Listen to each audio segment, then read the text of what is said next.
Cake? No need for it. Go ahead and toss it out. That's what my husband said on my birthday. And had the audacity to go on a trip with his mistress. I had hoped this would be our last chance. But it seems I was mistaken. I really don't think I can continue living with you anymore. Understood. In that case, I'll do as you said. Throw out the cake. And I'll throw out something else that's important to you as well. And then, prepare yourself. Because I'm going to throw out the thing that is most unnecessary to me. My name is Sarah. I'm a 28-year-old office worker. My husband Bob also works in an office, although it's a different company. We don't have any children. Bob and I met a year ago. It was at a party held by a senior colleague from work. I'm rather plain, a bit overweight, introverted, and gloomy. And my hobby is reading comic books. An indoor type of person. So I was invited to the party only to make up the numbers. Also, I knew this, so I didn't join the conversation much and was just drinking my beverage at the edge of the table. Still, out of all the participants there, Bob, who was the most handsome, outgoing, and good at conversing, for some reason, actively started talking to me. Bob enjoys traveling and collecting vintage vinyl records, and he told me stories about his travels and old music, which were really interesting. When it was time to go home, he asked for my contact details, and though I was surprised, we exchanged our contact information on Facebook, and the very next day, he messaged me, "I'd like to meet up. Just the two of us next time."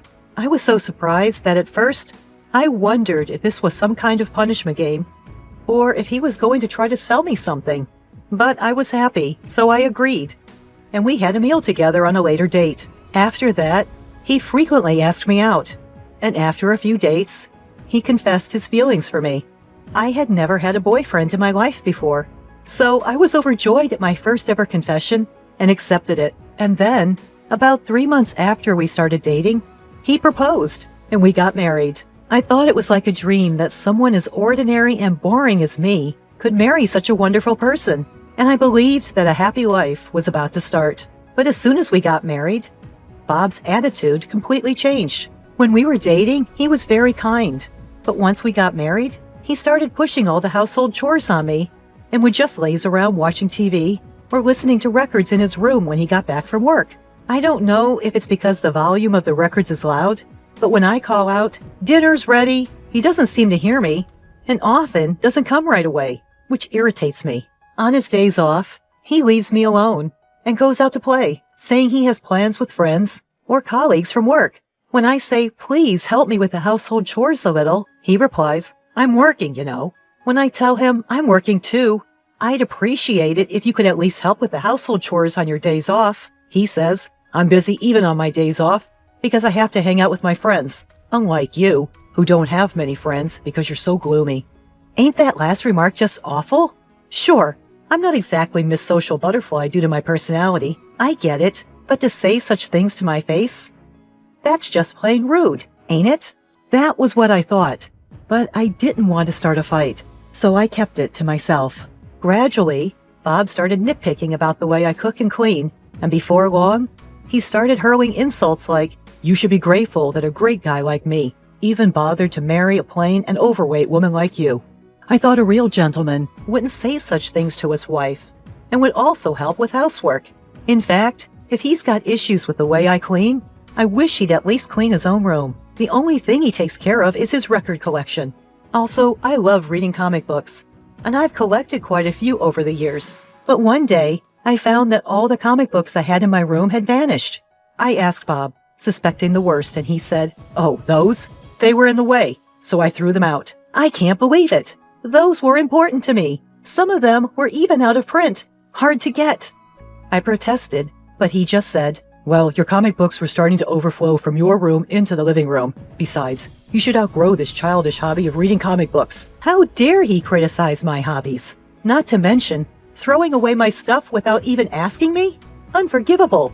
If he's going to be this awful and verbally abusive, why did he even marry me? Probably Bob just wanted a free housekeeper, I guess. And when he met me at a party and saw that I was quiet and submissive, he must have thought I was an easy target. Realizing this, I've spent many nights crying in bed. It's manageable now. But if we were to have kids, I shudder to think what the future might hold.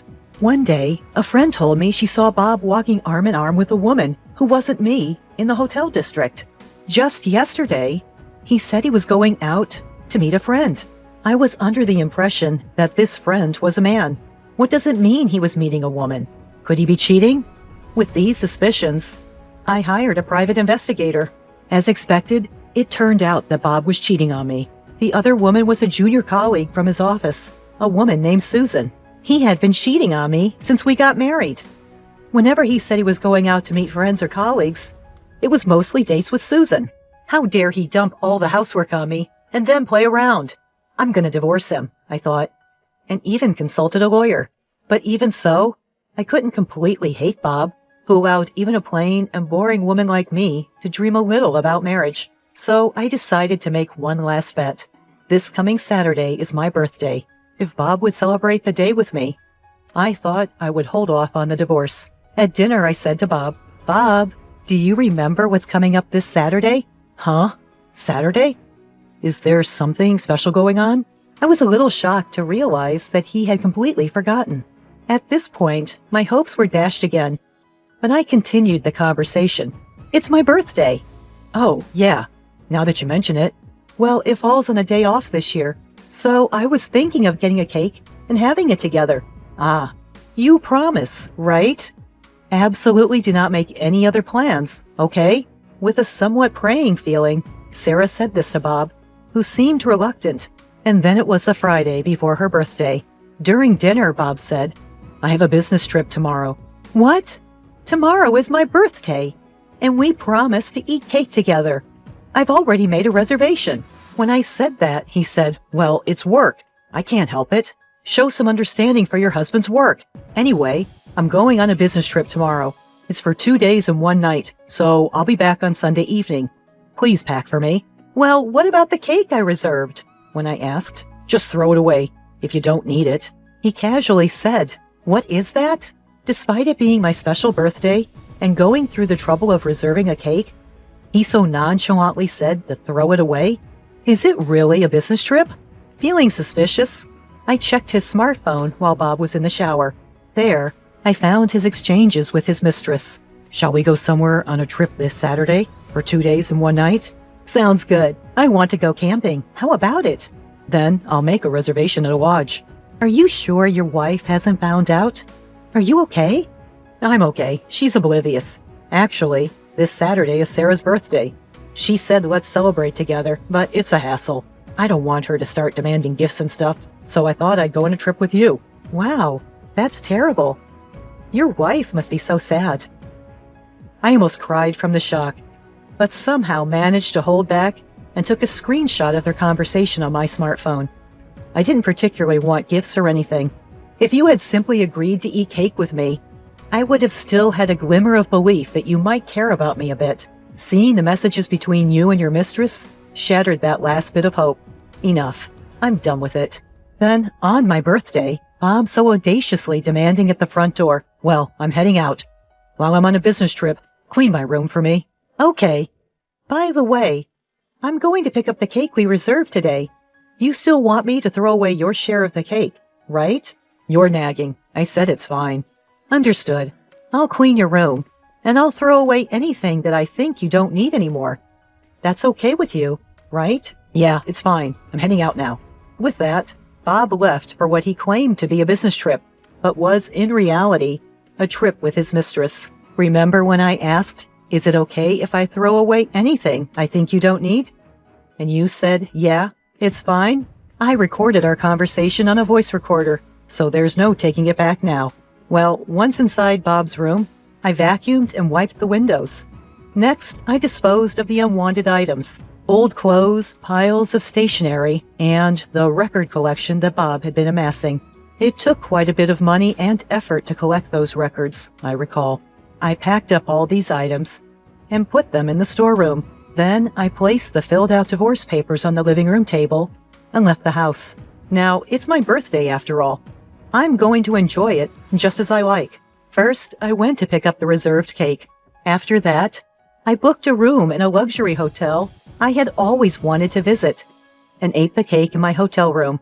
Bob said, "Throw it away." But I couldn't bring myself to waste food, so I ate both portions.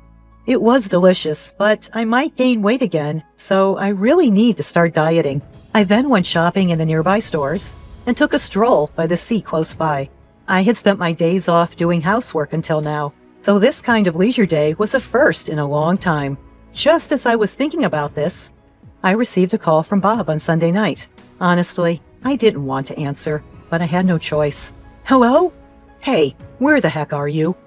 I got back from my business trip and you're not home, and there's no dinner ready. How annoying. He's ruining the relaxing ambiance of my luxury hotel stay. Well, I'm staying in a hotel for a bit, for reasons. There's a lovely sea nearby. Would you like me to send you a picture? What are you talking about? I don't care about that. Why are you in a hotel? Where's my dinner? Also, I found divorce papers. What's going on? What's going on? Well, if there are divorce papers, you should know what to do, right? Are you planning to make a paper airplane with it? You can't be that stupid. Just sign your name on it and take it to the city hall. So you want a divorce? That's right. Honestly, I'm sick and tired of it. Bob just leaves me alone to play on his day off, and he never helps me with the household chores. From the very beginning, the first thing he does when he calls me is get mad because I haven't prepared dinner. I thought it was unbelievable. What's up with that? And when I looked in the room, my collection of records was gone. What happened? Oh, I threw away the records. As I say that, Bob's voice raises even higher. You threw them away? Are you kidding me? Why? You knew I cherished those. But Bob, you told me before your business trip that I could throw away anything I deemed unnecessary. You said it was okay, so I did. I even have our conversation recorded. Want to listen? And besides, you also threw away my beloved comics, didn't you? Anyway, don't just drop divorce papers on me and leave. I get it. Then let's meet and talk for once. And so a few days later, honestly, I didn't want to see Bob anymore. But I had no choice but to have a discussion at the lawyer's office. Bob, whom I hadn't seen in several days, was in shabby clothes and had unkempt hair. I was the one who used to iron his clothes. I think the conditioner was about to run out. Maybe that's why his hair was so messy. But he should be able to buy conditioner by himself, I think. Seeing Bob in such a sloppy state, I wonder why I ever liked such a person. I'm glad. I had worried about how I would feel if I no longer wanted to divorce after seeing Bob again. But it seems that was needless worry. And then the discussion began. I'll say this first. I haven't changed my mind about wanting to divorce. This is the amount I want as alimony. Seeing the amount I suggested, Bob screamed, $30 million? Sarah, that's way too much. Just because I didn't help with the housework? Just because he didn't help with the housework? What is this man talking about? That's not all. You've also constantly insulted me, calling me fat and plain. And worst of all, this. Saying that, I pulled out evidence of infidelity that I had researched at the detective agency. I also show him the screenshot of our smartphone conversation at that time. You've been cheating since we got married, even on my birthday, lying about a business trip to go on a vacation with your mistress. Considering all this, $30 million is still not enough. So, Sarah, did you know about the affair? Looking at the photos, Bob turns pale. Yes. Did you think I didn't notice because I'm dense? Don't make fun of me.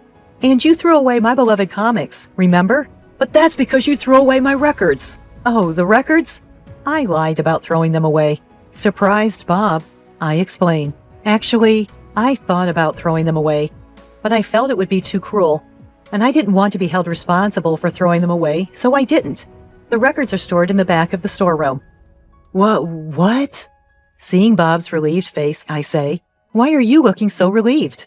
The fact that you threw away my comics hasn't changed, so you should compensate for that. And about the cake, you said throw it away? But I couldn't disrespect food, so I ate both portions. So you didn't throw away anything? When Bob sought confirmation, I told him with a chuckle, there's no need for that. I declared to you, I discard anything I don't need. And I've done just that. Well, actually, I'm about to do it. Huh? Bob seemed unable to comprehend. With a deeper smile, I told him, you. Yes, you. You're the thing I need the least. I'm going to get rid of you completely. Once you understand that, please divorce. There's no way the alimony will be less than this amount. If you argue, it'll be higher. When I said this, Bob pleaded, "I'm sorry. I won't cheat anymore, and I'll help with the housework because you're here." "Because I'm here? What? So you can go on dates with your mistress without any worry, dumping the chores on me during your days off?" "No, that's not it. Bob babbled. "No matter what you say, I intend a divorce. I don't like holding on to trash because I'm a neat freak," I retorted. After I said that, Bob fell apart, stammering, "I'm trash?" His expression at that moment was priceless. Afterwards, we divorced.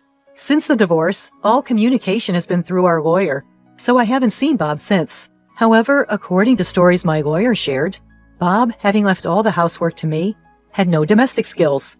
He briefly cohabited with Susan, but apparently she too couldn't do housework. Their place quickly became a mess. Their diet was all over the place. Because they were constantly eating out, Bob started gaining weight, and his once handsome face now looks quite regrettable. It seems Susan broke up with Bob and moved on to another job. Furthermore, it became gossip at work that Bob and Susan were having an affair, causing him discomfort. But he can't quit because the alimony I requested is substantial. I've switched jobs and moved, and now I'm enjoying living alone. I'm not run ragged by housework like before. No one gives me a hard time, and I'm happy. Plus, maybe because I'm not stressed anymore, my face is brighter, and I've been told I look a little thinner. If I continue to lose weight, even though I don't plan to see him again, I might make Bob regret even more.